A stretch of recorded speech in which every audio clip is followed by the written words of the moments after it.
19 तारखेला होऊ घातलेल्या चंद्रपूर महापालिकेच्या निवडणुकीत 66 वॉर्ड्स करता सुमारे 800 उमेदवार रिंगणात आहेत। बंडखोरीच्या भीतीने अनेक पक्षांनी शेवटपर्यंत आपल्या याद्या जाहीर करणं टाळलंय, तरीही बंडखोरी व्हायची ती झालीच। चंद्रपूर महापालिका निवडणूक येत्या 19 तारखेला होतीये। त्यासाठी अर्ज भरण्याची मुदत आता संपली आहे। अर्ज भरण्याच्या अखेरच्या दिवशी काँग्रेसमध्ये सर्वाधिक बंडखोरी झाली आहे। शेवटपर्यंत यादी जाहीर करण्याचं पक्षानं टाळलं असलं तरी अनेकांनी मूळ पक्षाशी फारकत घेऊन भाजपचा रस्ता धरलाय।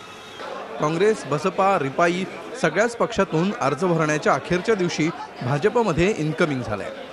सर्वात मोठा धक्का काँग्रेसला बसलाय। नगरसेवक आणि सभागृह नेते रामू तिवारी यांनी ऐनवेळी भाजपमध्ये प्रवेश केलाय।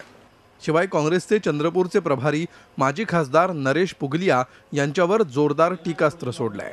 चंद्रपुर की नहीं, महाराष्ट्र के सबसे ईमानदार कांग्रेसी नेता नरेश बाबू पुगलिया, इन्होंने हमको मजबूर किया कि हमको बीजेपी में जाना पड़ा।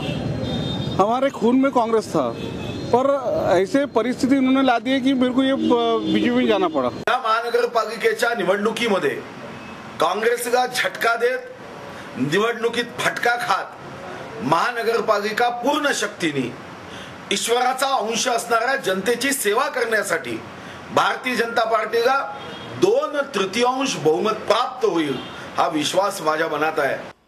दरम्यान वादग्रस्त 12 नगरसेवकांना तिकीट नकोच अशी भूमिका मांडणारे माजी काँग्रेस खासदार नरेश पुगलिया यांनी शेवटी 6 जणांना तिकीट द्यायचं मान्य केलंय। त्यावर पुन्हा सत्तेत येण्याचा निर्धार व्यक्त केलाय।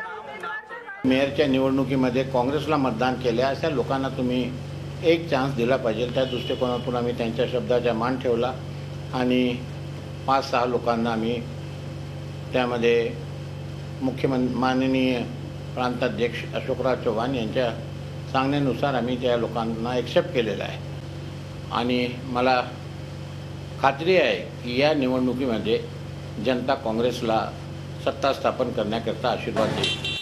चंद्रपूर महानगरपालिकेच्या रणसंग्रामात शिवसेना, राष्ट्रवादी काँग्रेस, बसपा आणि रिपाई या पक्षांनी कंबर कसली आहे। येत्या काळात प्रचाराचा धडाका आणि आश्वासनांची मालिका यात कोण पुढे जातो यावर बरंच काही अवलंबून आहे। आशिष अंबाडे, झी मीडिया, चंद्रपूर। झी 24 तास रहा एक पाऊल पुढे।